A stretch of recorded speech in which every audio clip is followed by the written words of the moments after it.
Okay. All right. Mhm. So we're just going to jump right in. I know there's a few people on this call, actually a bunch that actually I don't know. So I formatted it this that way, so you guys can get a sense of who I am and what we're trying to accomplish. Again, session is being recorded, but we have a few slides. The topic is Intro to Crypto Charting. I've had a lot of success with crypto, and I've been bombarded with a lot of questions from friends and family and others just about what crypto is, how it works. And so we formed the chat group, and this is an outgrowth of that. So we're just going to kind of dive right in. But one thing I want to go off right away and say is that, we are not financial advisors. You can read the disclaimer here on the screen. Anything that we put forward, we might think are great ideas and maybe good ideas for us. Any of you might participate in future sessions, but at the end of the day, you have to take what we give you with a grain of salt and go do your own research, make your own choices, because what's good for me may not be good for you, and vice versa. Everybody has different risk tolerances and time horizons for their investment. And make no mistake, although you can earn literally 1,000% in crypto, you can lose it all if you don't trade correctly. In fact, I actually lost 30 grand in one day. And I was sick about it for a while. So it's not fun. The market can be treacherous. So as always, trade and participate at your own risk.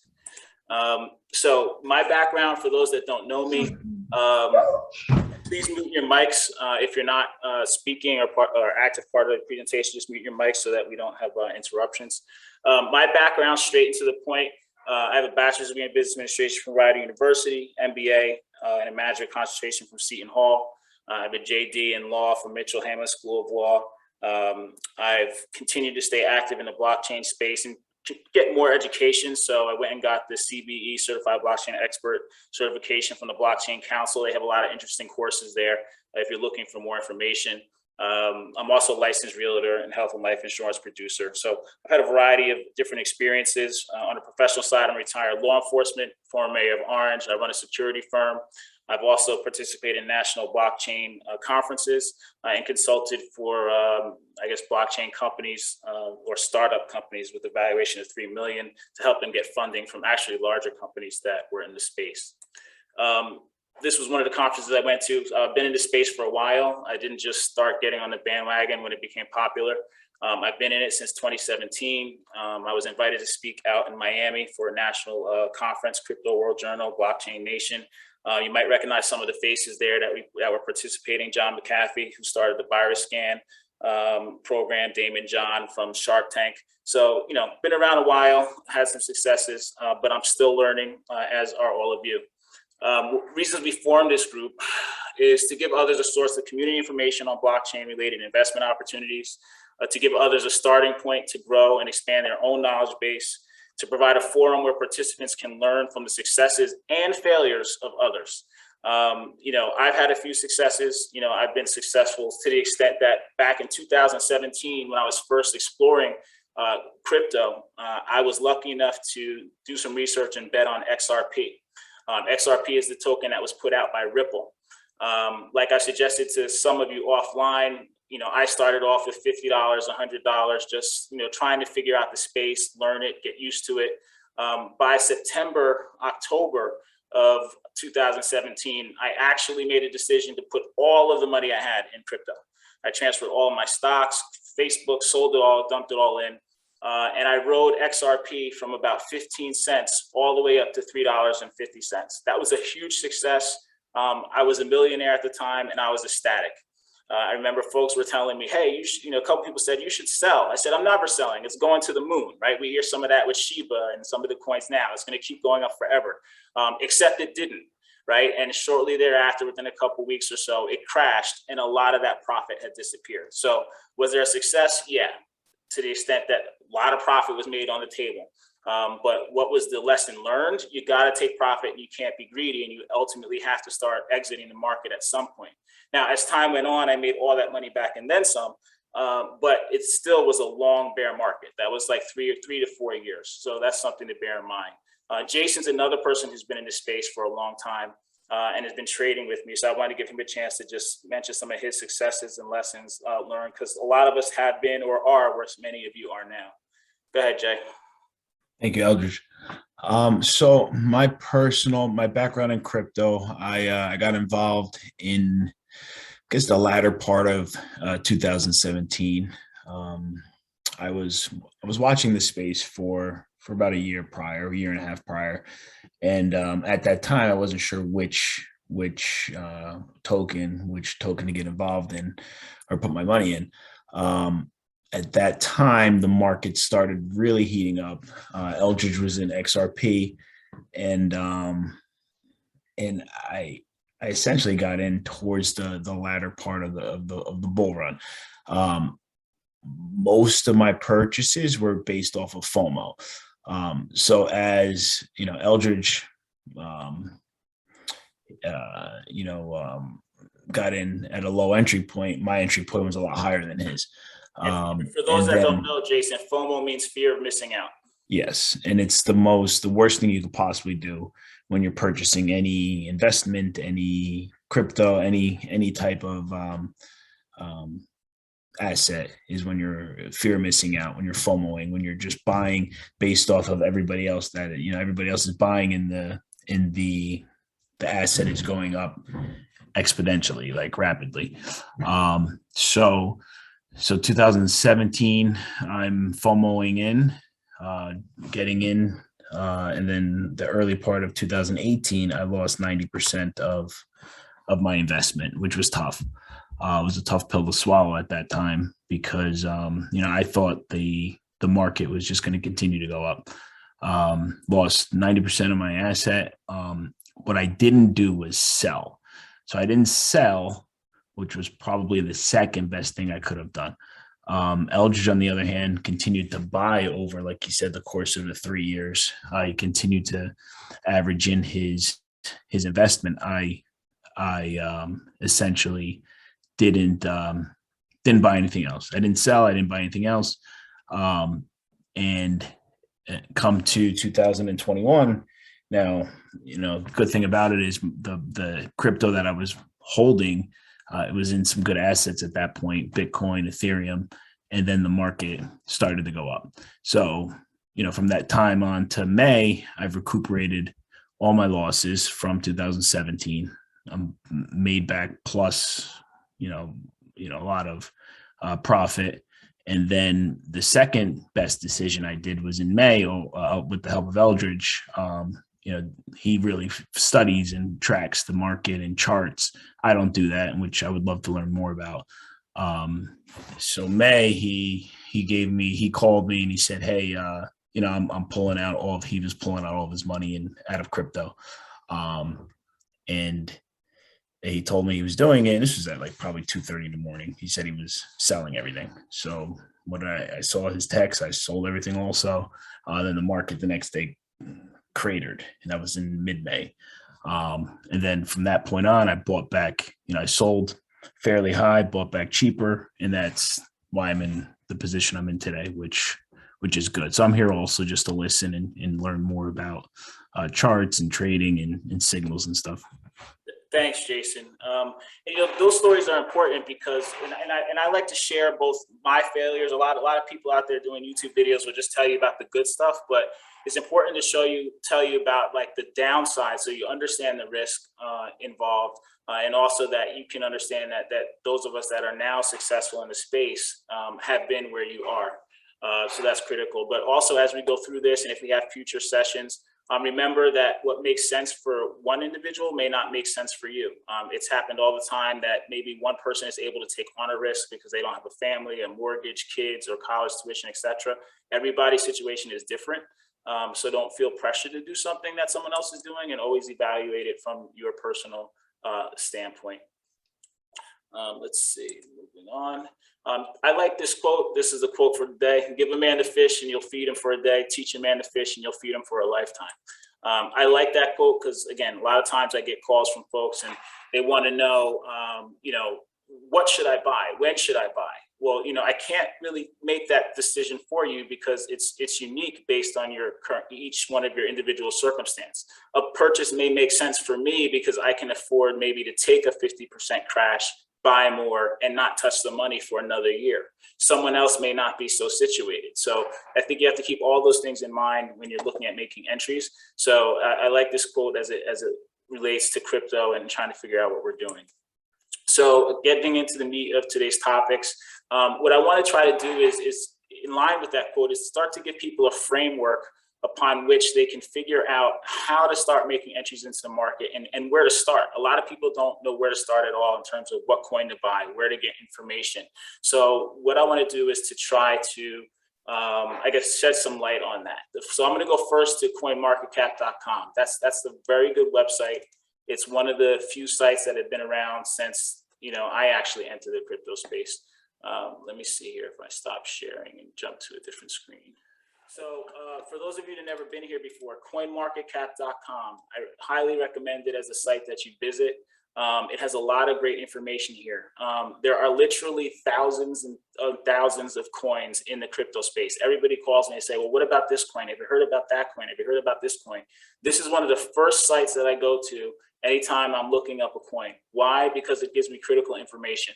It tells me, how many cryptos are out there, how many exchanges are out there. This is up top, the total market cap of the entire crypto asset class. Right now, you're looking at, what is that, $2.798 billion worth of money circulating inside of all the crypto market caps. How much money was traded within the last 24 hours?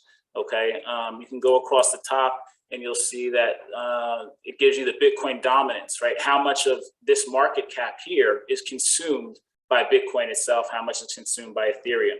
And you'll go down here, you'll see that it lists 1 through 50 maybe on the first page, and you can go on to subsequent pages to get more information. But it ranks these cryptos in terms of highest to lowest based on their market cap, meaning how much money is moving through the coin, calculated essentially by the price of the coin times how many coins are in existence, right? So in theory, if you take the amount per coin times how many coins are in existence, you get the total market cap, okay? So they're ranked by market cap. Another thing that's important on this channel here, this column, is the circulating supply. It tells you how many of the coins are actually in circulation.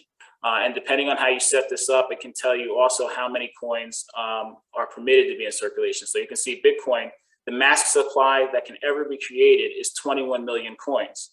There's presently 18 million in circulation. So that means we're getting close to full supply being out there in the market.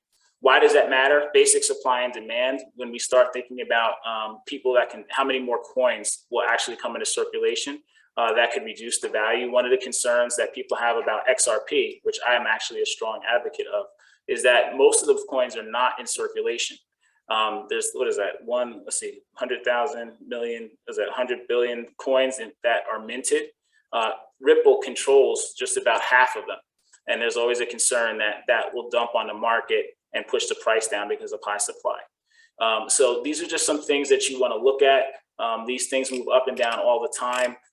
So if I wanted to, for example, if somebody gave me a random coin and let's say Verge, VRG, I think was the symbol. That was let's see, Verge, VRG, here, XVG.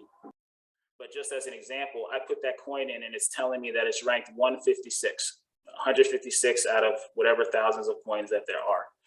So any coin that you're looking for, you can do what I just did and simply go right up to the search window here, type in your coin, and then bring it up on the page, and you'll be able to get some basic information on it. You can also click direct. You want to click XRP, you can click right in here. And in addition to that quantitative data, it'll give you additional market information, historical data, other indices that you might want to look at. I do from time to time look at the market tab because that tells me where it's selling, right? Sometimes you hear about a hot coin and you want to buy it, but it's not on Coinbase. Where else can I get it, right? I get that call all the time. Eldridge, where can I buy this coin, right? If you go to CoinMarketCap and you find your coin, you press market, you'll see all the exchanges that are carrying your coins. Okay, and those are the places that you can buy them.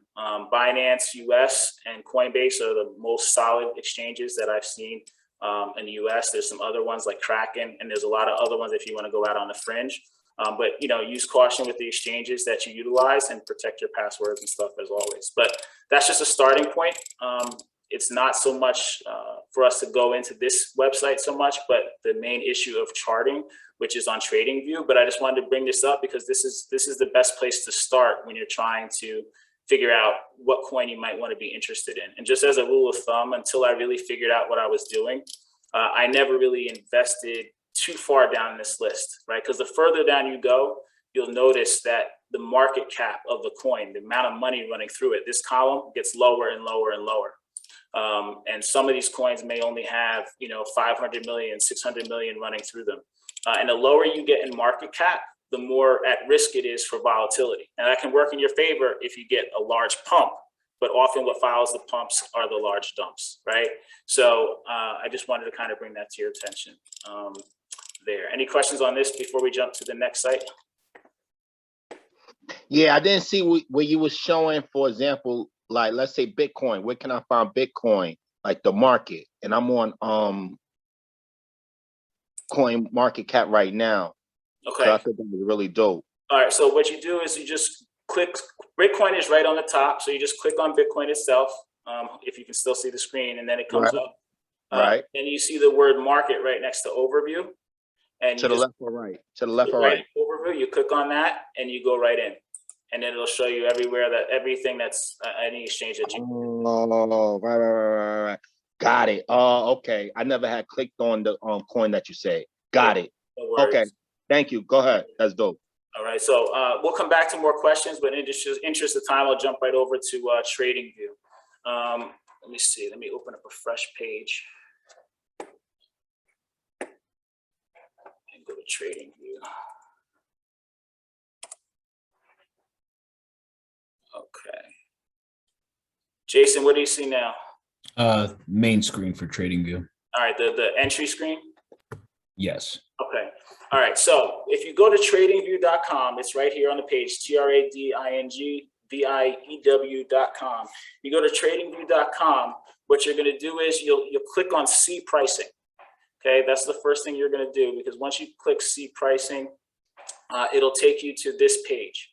And you'll see pricing plans. I don't use any of these. I just use the free features. If you really dive in deep and use all the features, you'll be able to, I guess, get more trading tools, but they're more advanced. I just use the free option. So up here in the right-hand corner, if you click join for free, you'll be able to sign in with your email, Facebook, LinkedIn, whatever you want to create your own account free of charge. That's what I do. As you get more comfortable with it, then maybe you can get more options. This is what the TradingView looks like once you get inside of it. Let me actually pick a fresh coin here.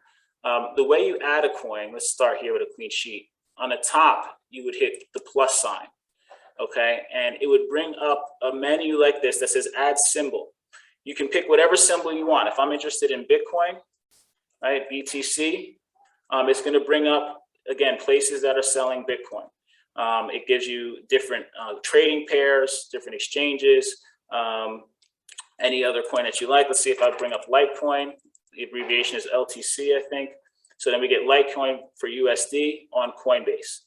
Okay.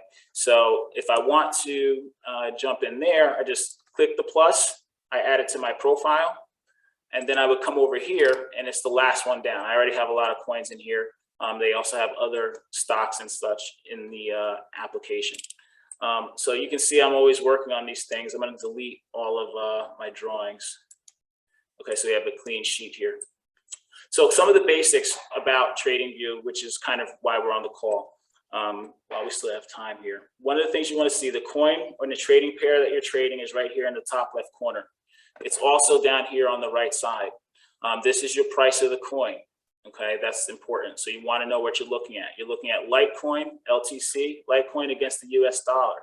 Litecoin might be trading against Bitcoin, Ethereum. There's a whole bunch of different trading pairs. And you select them, like I said, by hitting that plus sign, typing in the coin you want, and then looking for the trading pair. So even here, I have a lot of coins in here. You'll see that it's ETH, USD. That's Ethereum in US dollars. It's VeChain, VET in US dollars. VeChain against Bitcoin, right? So you can click whatever you want. another important thing to look at, just going across the top here after you have your coin, is your time window. See, right now we're looking at a weekly view, a weekly chart of Litecoin from 2017. This is the earliest data up to present. And you can see the violent swings here on these things to give you some sense of the potential of the coin. This is another tool here. It's a measuring of just as a ruler. It's a measuring stick. If I go here from April 3rd or March of 2017 up to the top, it's going to tell me that it did 36,794%, which is insane, right? But that's not irregular for crypto, right? You can get these gains. This is why we're here, to get these gains from this point to that point. You got to be real astute or lucky to get in here. Some people buy here, here, or even here, and the unlucky ones buy here and then enjoy this crash. I try to make it a rule that I don't buy tops. I like to buy the bottoms, right? Jason said when the market crashed, I kept buying. So, you know, the coins I was buying, I'm buying all in here. This is what I want, right? I want to buy it all in here where nobody wants it, and they're panic selling so that I can get this up here, right? And then get out. So when people are getting excited and they think the price is going to the moon and they're buying up here, I'm selling into those hands. One of the things when you have the free thing, you get the advertisements. So if that irritates you, you can sign up. But again, so you have the weekly view, you can turn it into the daily view. All right, if you want to dig in deeper, right, you can go into the monthly view. So you can go daily, weekly, right? Or if you want to day trade, if you want to swing trade during the day, you can go into hourly. You can go 4 hour, 3 hour, 2 hour. All this stuff is helpful depending on how you want to trade. Some people are like scalping and they just want to move in and out of a trade inside of 10, 15, 20 minutes, make 5% on their money if they can, and get out. Other people like myself are more longer trend or higher degree of trend traders. I tend to let my money sit, right? I'll buy all this and let it sit for months, weeks, or years so that I can get this, which is why it's important to know the coin you're investing in. So again, the trading pair here, the weekly, daily, hourly chart here, you can compare different coins. I don't tend to mess around with these too much up here. What I like are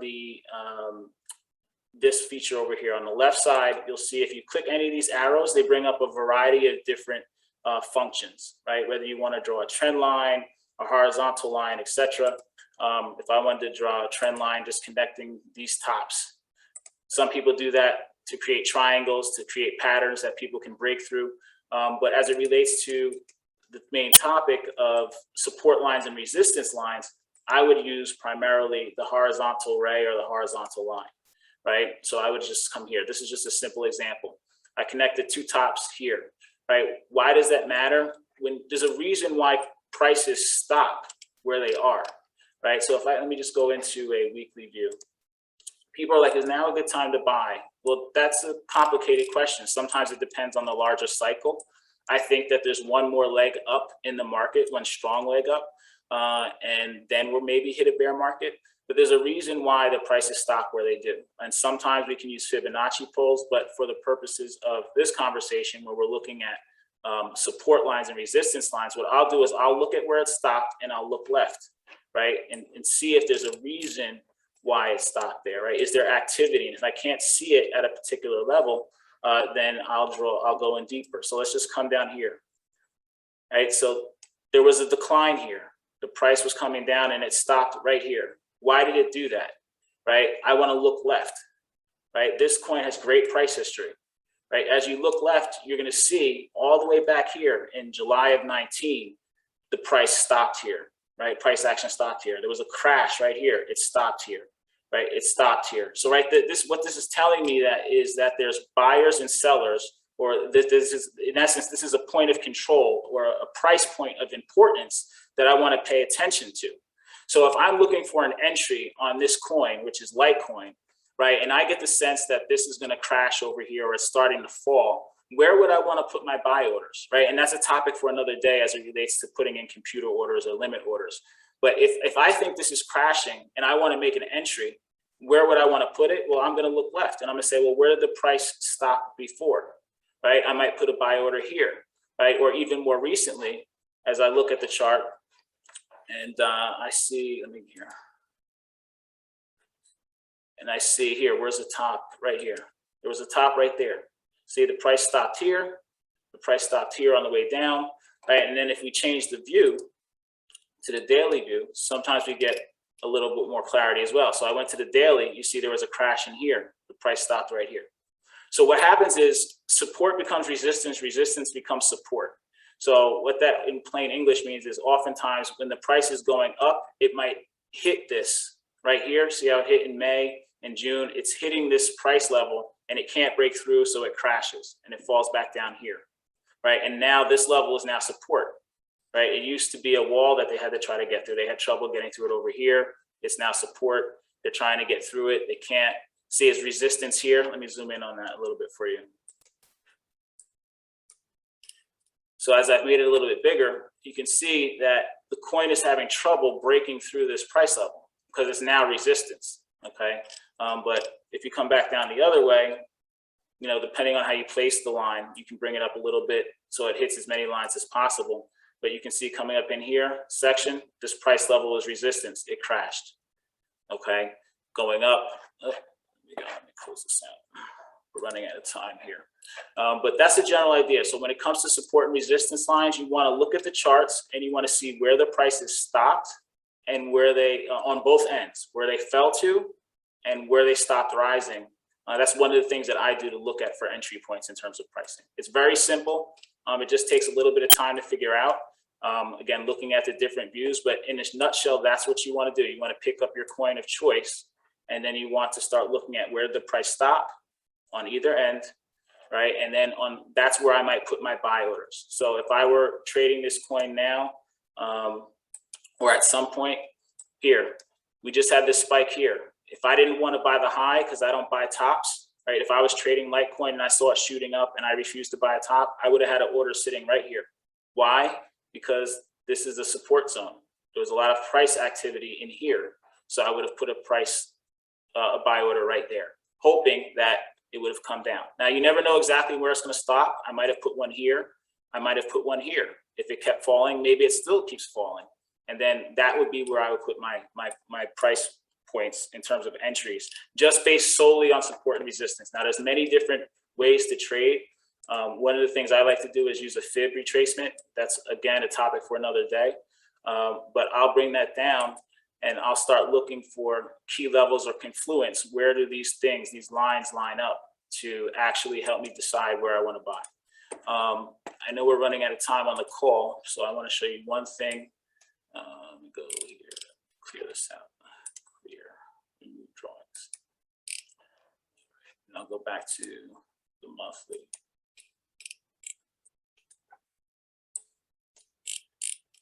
All right, so this is a monthly Bitcoin chart. Slightly off topic because it's a Fibonacci and not just support and resistance lines, but that's so simple that I just want to kind of show you something else. So a lot of people say that Bitcoin is going to go to the moon. And look, I believe that it may hit 100,000 or 200,000, 300,000 one day, sure. But if you look at the history of different cryptos, they travel the full Fibonacci extension from the peak of the all-time high to that low, and then they come right up here. And I think, my opinion is that Bitcoin may top in the short term somewhere around here in the 70s. Could it go higher? Absolutely. But the higher it goes, the more concerned I'll be. So that's why I've sold all my Bitcoin. I'm strictly in the altcoins right now. All my assets are in the altcoins because they tend to explode when Bitcoin tops and starts to retrace. Does it have to be that way? No, but that's the history, and so that's where my money is. But so I just wanted to show you again some of those tools. You have your drawing tools here, where you have your arrows, your lines. You have your Fibonacci's and stuff in here. Your zoom feature is here on the side. Your ruler that can help you show declines or increases. So if we want to know how low this coin drops, right, we just bring it right down. Or more specifically, how low this drops here, you can put the cursor right on the top, bring it down, and we see that it dropped 56%. So these are some of the basic tools. And if you remember nothing else, you create the account, you pull your coin up here on the side, right? And then when you're looking for entries, you pick your view, your time horizon, right? Whether it's weekly, monthly, right? Or daily, right? And then you start looking for peaks and tops, right? Of where to buy, right? So again, if we're up in here and this looks shaky and we think the price is going to crash, where am I going to put my order? If I'm not using Fibonacci's and I'm just looking at tops and bottoms, I'm going to come over here to the left Okay, I'm gonna get my drawing tool and I'm gonna put it right here on the top of this peak here. The price stopped here for a reason, right? And then it retraced, right? I'm gonna put a line here, right here on the bottom, right, where it drops to. So I'm going to put my buy and sell orders. I'm going to use this. The market's telling me that this is a point of control or a price point of significance. One thing that's missing from this chart that you can see on other charts is the buy volume, the buy or sell volume. That's another important thing that can help you decide, where to put your entries is seeing where the buy and sell volume is. But that's another feature that you can have added on. I go to the exchanges to see it.